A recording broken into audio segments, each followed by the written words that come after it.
Total pemudik yang diberangkatkan mencapai 220 orang. 195 diantaranya menggunakan 5 bus dengan tujuan Kota Palopo. Sementara 25 orang diberangkatkan dengan 1 bus dengan menuju Kabupaten Bulukumba. Selain memberikan mudik gratis, Pelindo juga menyiapkan makanan ringan yang dapat digunakan pemudik selama di perjalanan untuk berbuka maupun sahur. Dengan adanya mudik gratis melalui jalur darat bagi penumpang kapal laut membuat sejumlah penumpang merasa terbantukan, sehingga mereka tidak perlu mengeluarkan biaya lagi untuk perjalanan darat ke kampung halaman mereka. Selain arus mudik, Pelindo juga menyediakan arus balik gratis pada 27 dan 28 April 2023.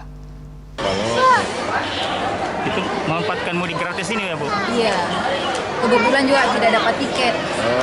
Iya. Bisa dapat tiket.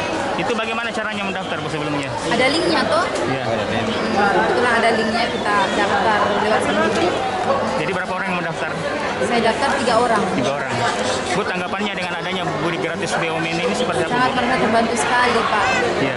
Seperti apa itu, Bu? Iya. Terbantu sekali, ya setidaknya mengurangi biaya juga. Itu Makassar Palopo dan Makassar Bulukumba.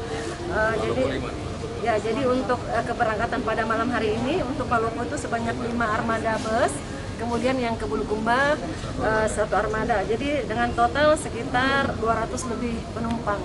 Arus balik ada. Tanggal 28 April. Dengan rute yang sama, Palopo Makassar dan Bulukumba Makassar.